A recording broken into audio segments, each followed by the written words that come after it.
finished decoding the informant's report. That floating kid we've run into a few times now. Looks like he was a test subject in clinical experiments. The Soviets called him the Third Boy. The Third Boy was brought to a lab on the outskirts of Moscow from Czechoslovakia, after which he was due to be sent to a research center in Leningrad, then Siberia, and finally an academic town in Novosibirsk. It doesn't appear that the researchers witnessed the talents we've seen from him, but nevertheless he was quite the popular subject. His latent cognitive abilities suddenly awoke en route to Moscow. According to the report, the Third Boy was easily influenced by other individuals' biofields. Evil thoughts, in particular. They affected his mind like a virus. Extreme anger or resentment, motives for revenge, in other words. Now, during the transport flight to Moscow, the boy was exposed to a powerful mental energy field coming from a certain individual. Ever since, being conscious of his powers, he's become a sort of energy generator. What's unique about him is the way his acute telepathic abilities get taken over by another person's will. The boy began to physically parasitize individuals experiencing extreme anger and codify the host's desires. This includes amplifying the host's natural strengths. Or, in accordance with the host's desires, he can also implant program code in another individual, making them a puppet, essentially. Human neural synapses transmit weak electrical currents between neurons. These electrical currents, though at a level difficult to observe, warp the magnetic field outside the body. The Third Boy is able to pick up these weak fluctuations. Contrary to psychotronics, which involves controlling the human mind, his abilities as a receptor are too high. The emotions he picks up from another individual are amplified and unleashed into his body as they recur in his brain. They turn into microwaves, which then affect the physical world, triggering paranormal phenomena like the spontaneous combustion of organic matter or psychokinesis, moving an object without touching it. There's one other thing.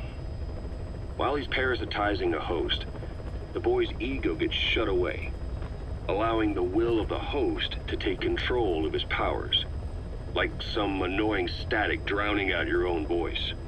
That means he isn't responsible for what's been happening. Somebody's extreme anger has manifested through the Third Boy's powers in ways none of us could have predicted, which would mean this was going on somewhere around us. Looking back on it, a lot of things make sense now. The man on fire, Sahelanthropus, they both came to life thanks to the Third Boy's powers. Everything has been happening through him as a catalyst. We first saw him in the hospital on Cyprus. The boy parasitizing the man on fire's desire for revenge gave him his new abilities in return. He next appeared at the Hamid Fighters Fort where the honeybee was hidden. There, the boy parasitized Skullface's vengeful mind. He controlled Sahelanthropus, making it do whatever Skullface wanted. Same goes for when we extracted Emmerich onto the chopper. When he appeared at the Devil's House in Central Africa, Skullface's will controlled the man on fire via the Third Boy's powers. Everything is clear up to this point. But even the informant couldn't pinpoint who the host was in the cave within Serac power plant. Sahelanthropus suddenly became active, then crushed not only the man on fire, but Skullface as well. Surely neither of them could have been the host. Who else was at that location and bore anger more extreme than either of them? Whose will was controlling Sahelanthropus? According to the report, emotions transmitted in children's brains affect the surrounding magnetic field more strongly. Cerebral nerves are covered with insulation called myelin sheaths to increase impulse speed. The reason for this leakage has to do with the fact that children's myelin sheaths are still developing. So, how many children do you remember being there? Children with a burning desire for revenge and bearing a grudge against you. I can think of only one. Eli. We don't know what kind of life he's had, but the resentment he's shown toward adults is nothing short of extraordinary. The Third Boy resonated with Eli's mind.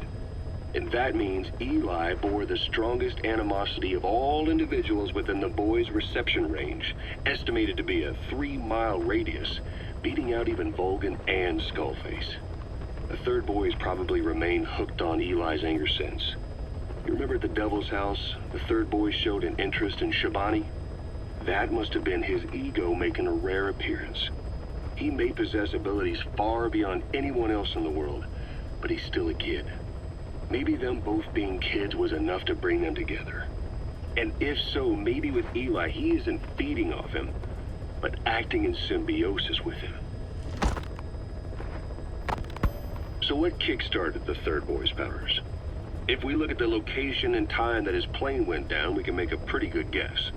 When the plane experienced the first anomaly, it gave an accurate report of its position to a control tower, due north of the Black Sea, 125 miles east of Kiev. Dead south on the Black Sea is Cyprus's Green Line. So the plane's position was directly north of the hospital where you'd been asleep for 9 years. And this anomaly was reported at exactly the same time that you woke up. The plane was enveloped in flame from the inside out. The fuselage burnt to ashes. There were no survivors, at least not publicly admitted. Your thoughts formed a synchronicity with the boy's psyche and were amplified inside his brain. That would have been more than enough to trigger his abilities. Your rage was like a big bang in his head, blowing the lid off his powers. The boy was then secretly moved to the lab outside of Moscow where Volgin was comatose. There, Volgin's thoughts resonated with the boy and he was awakened. Volgin became the man on fire, hell-bent on getting revenge on you.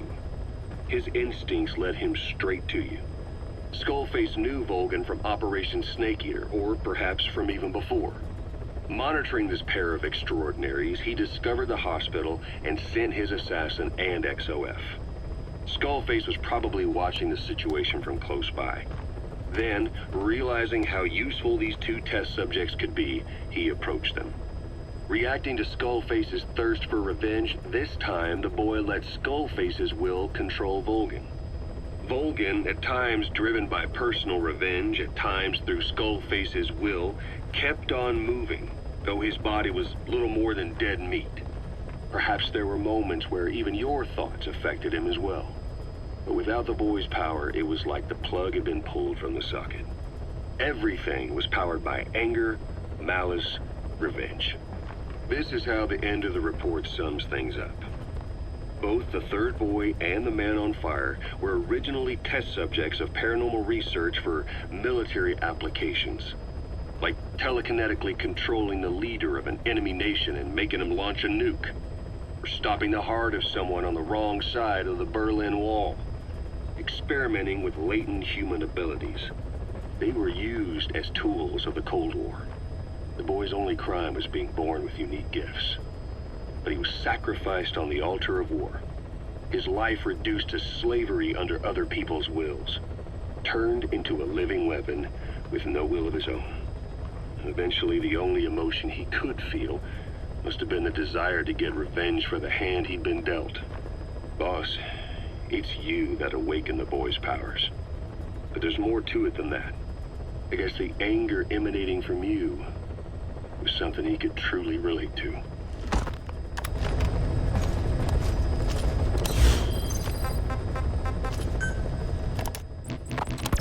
Feeling hungry, old timer? Old timer. I do not get hungry, no. But you have a new hamburger? You guessed it. And this time we used lamb. Lamb. You're not a lamb kind of guy? A hamburger is made of beef. Who ever heard of a hamburger without beef? Yeah, but we gotta stay fresh, stand out from our competition. You're what? Just give it a try. If you say so.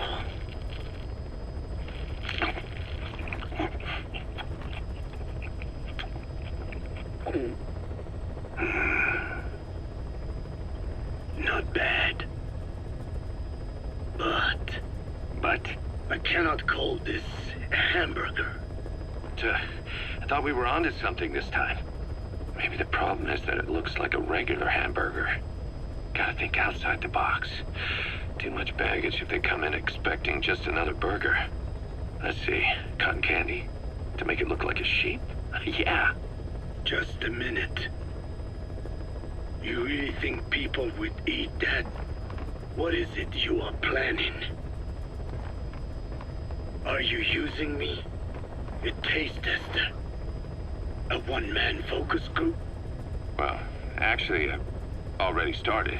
I got a place called, Miller's Maxi Buns. You are kidding me. Well, to be honest, business hasn't been great.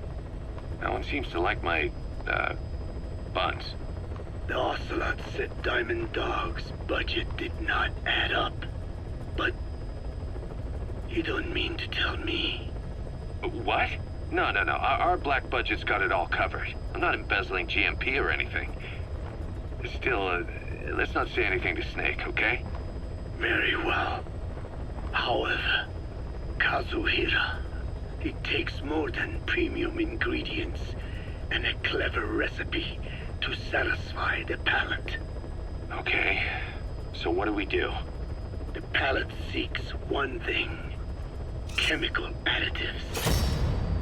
Chemical additives. There is nothing mysterious or spiritual about good flavor. The tongue simply identifies specific amino acids, which the brain then recognizes as appealing. Therefore, all that is needed is to chemically isolate those amino acids and incorporate them into your products. To be clear, I speak of flavor. The rest is irrelevant. That seems a little extreme. Do not forget that I am a scientist after all. And using science for the benefit of others is a joy. In seeking coexistence with nature's blessings, not everything can remain in its natural form. When we fall ill, we must be treated. Otherwise, that very nature could cost us our lives. Agriculture is one of nature's many blessings. But through that process, we damage the surrounding vegetation. Yeah. Whether it's a massive farm or a tiny field, we always leave our mark on the land.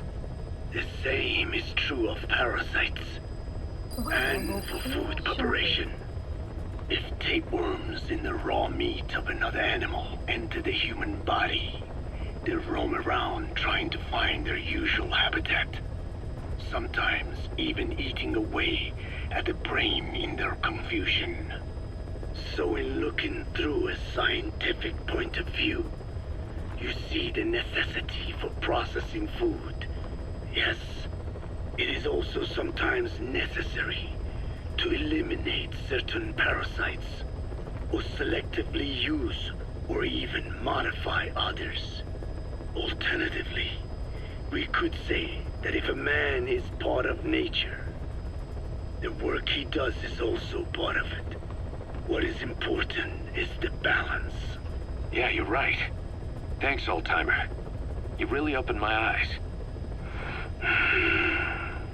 I fooled myself into thinking people today wanted high-quality, all-natural goods. But my favorite burgers were never about that. What they want is something like the first burger I had in America when I went to meet my dad. A Frankenburger loaded with additives. That's the America I knew and loved. I'll be back in a jiffy, old-timer. My next burger's gonna knock your socks off. Kazuhira, wait. What is important is how we balance the... quick for a one-legged man. Frankenburger. What kind of a dive did your old man take you to?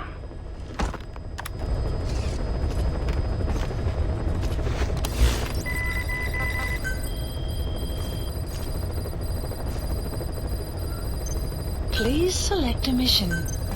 Unit dispatched.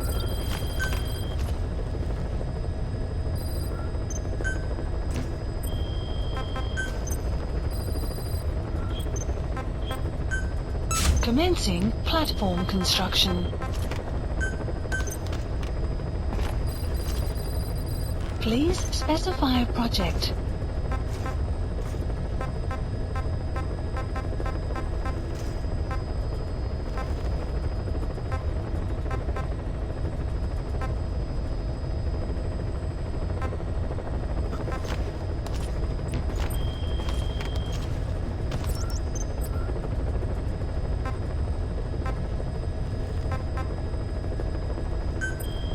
Please select a mission.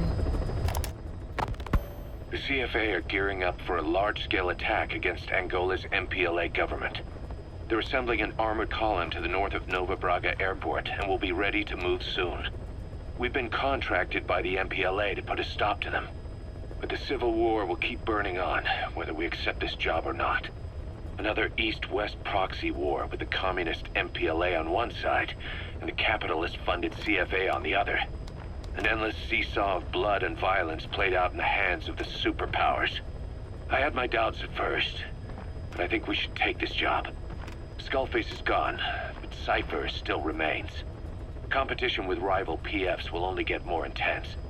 For us to survive, we need to expand our organization and get strong enough that no one can threaten us. So our only option is to fight and grow, and fight and grow. Mission accepted. Heading to Central Africa.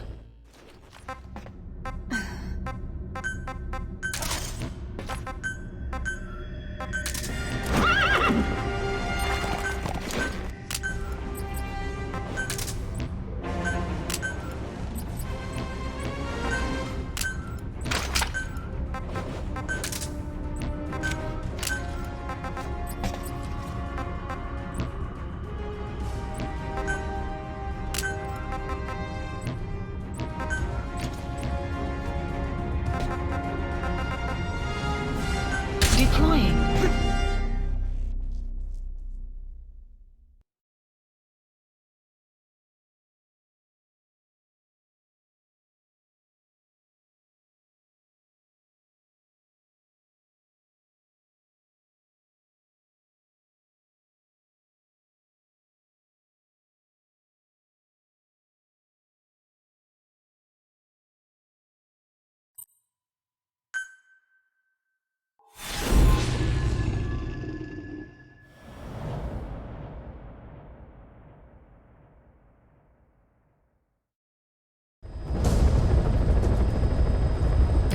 CFA are assembling an armored column to the north of Nova Braga Airport.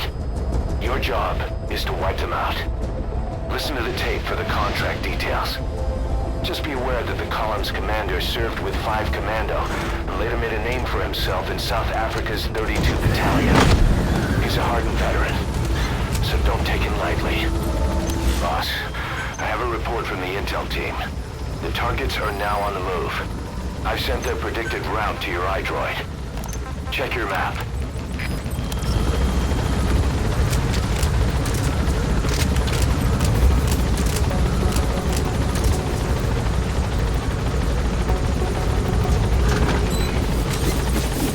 Be careful down there, boss. The map has been updated.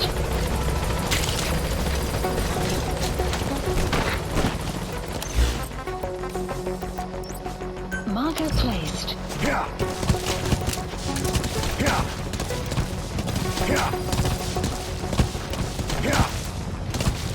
You have arrived at your destination.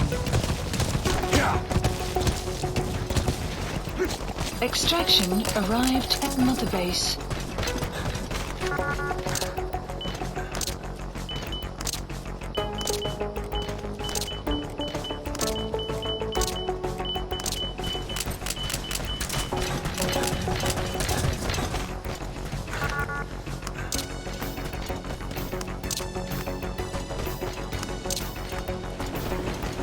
Enemy presence detected. The map has been updated.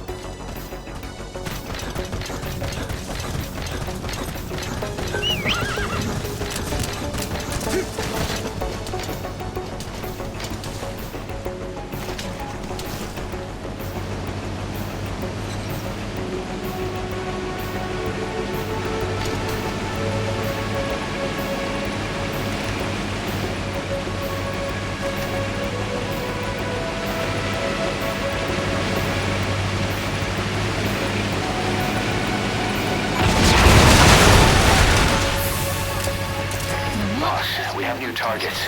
Check your iDroid for the details.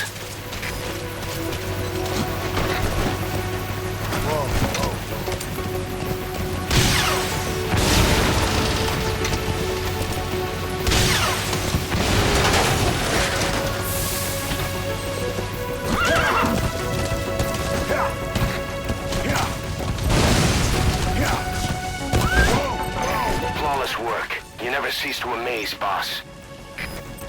Supplies requested.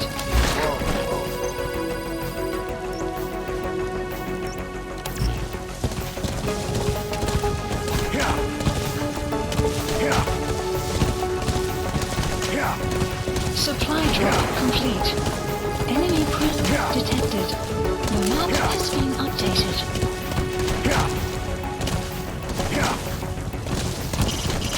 Eliminate the target. How you do it is your call. Sun will set shortly.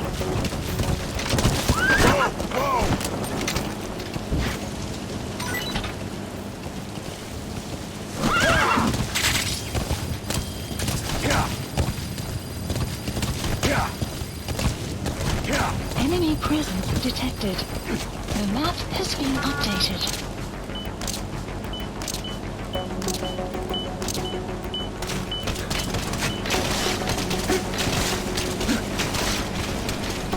Enemy presence detected. The map has been updated.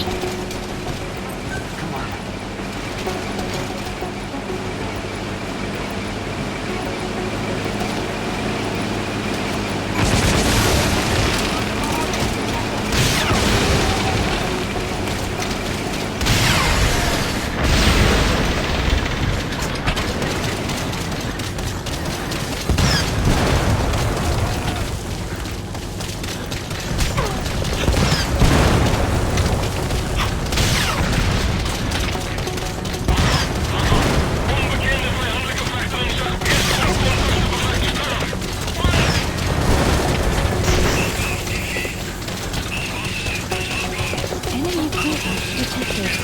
The map has been updated.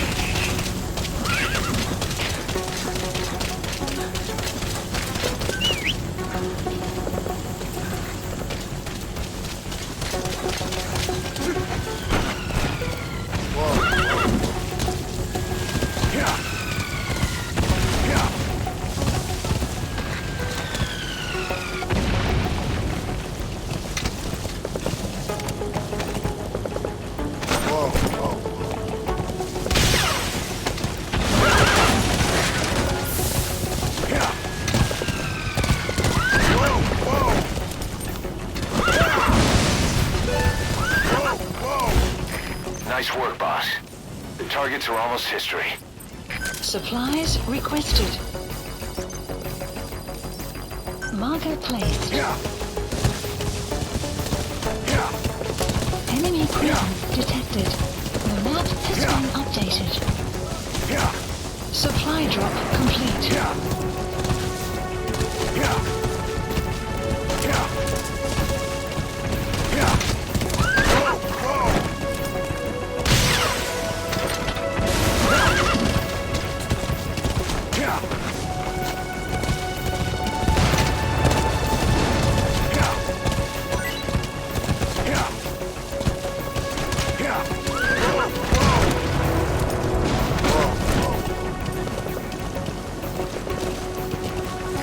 That's an enemy gunship. Don't try to take down a gunship from the front. You won't win in a head-to-head shootout. Try to get behind it and take it down with missiles.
That's the way.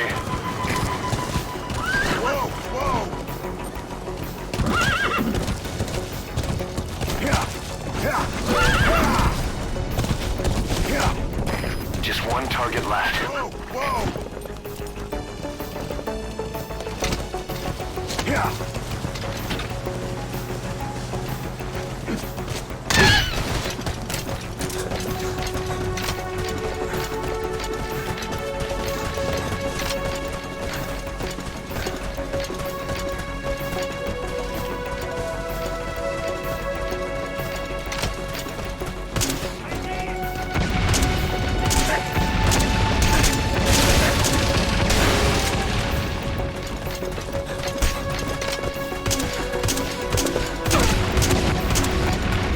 Enemy presence detected.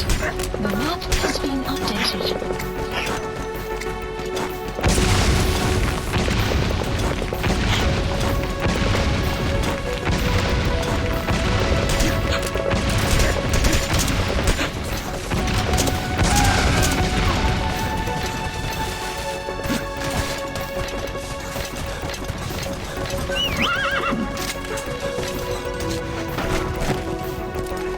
Enemy presence detected.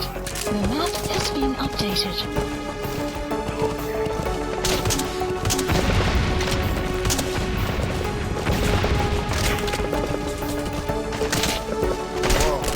Enemy presence detected. The map has been updated.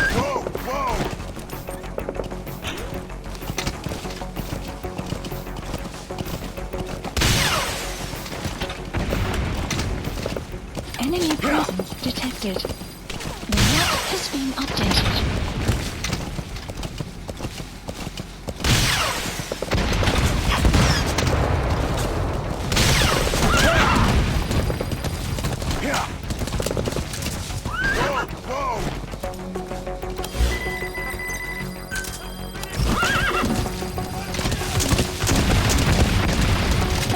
Supplies requested. Enemy presence detected. Updated. Supply drop complete.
No enemy forces in pursuit.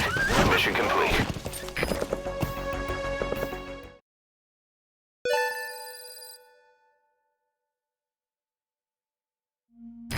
All right, mission complete, boss.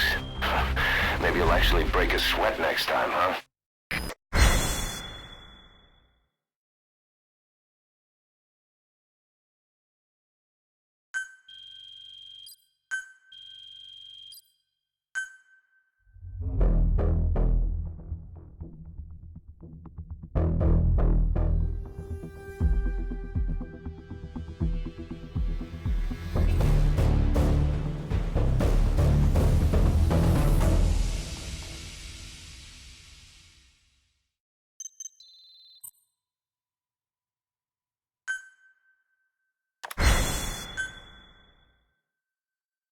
Boss, as we suspected, the mastermind behind the kid's escape was Eli.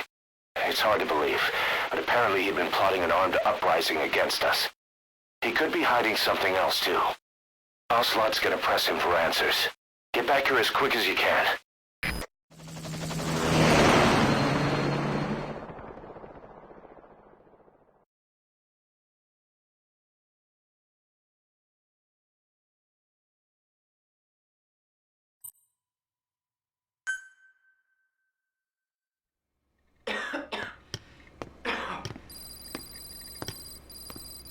Where is he? I told you, your father's not here. They're back. Yes, they're back. But don't get any bright ideas. Your quarters are under full surveillance. Your weapons privileges have been suspended. No more uprisings for you. Did you really think it would be that easy, Commander?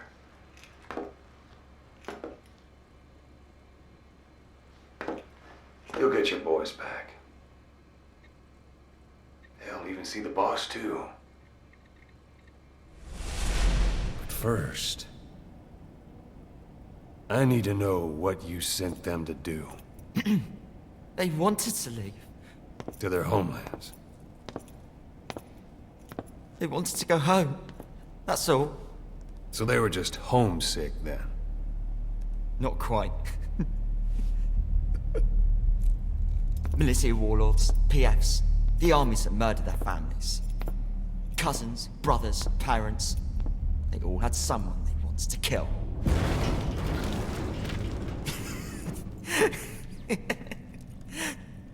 I told them, last chance to face the world with no regrets. Last chance. You better be ready for your drag back here. Ready to face the world as enemies.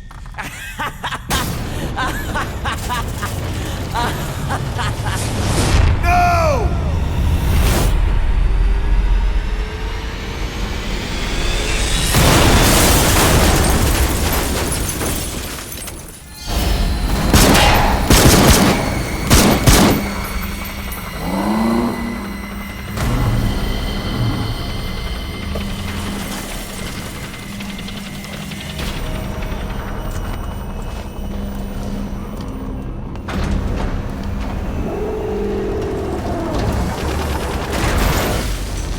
Not like you! Goodbye, Father. I don't need you anymore.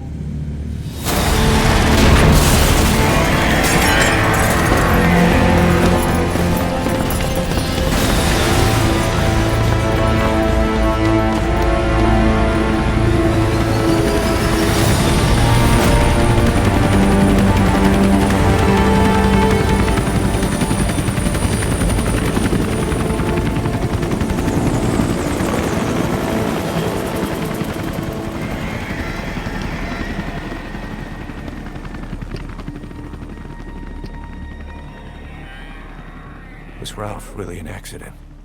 Or did Eli just rig it to stir up the boys? Either way, he had to have been planning for this all along. Bidding farewell to the world.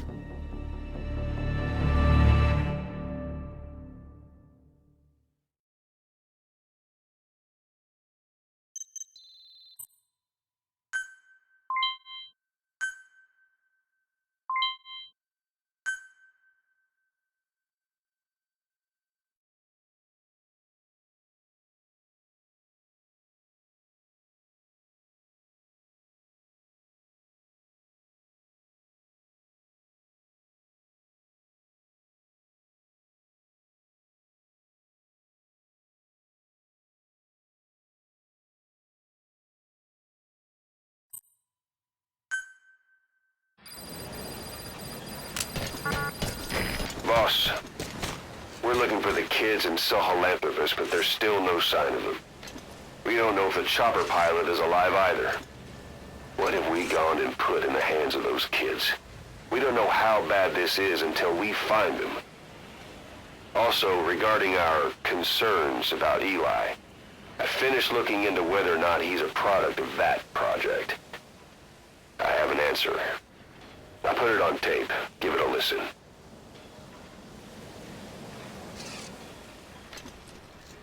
Boss, I've updated the mission list. We've received some new job offers. The details are on your iDroid.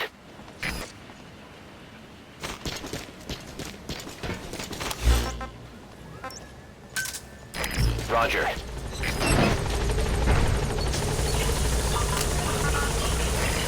This is Pequod. Arriving shortly at LZ.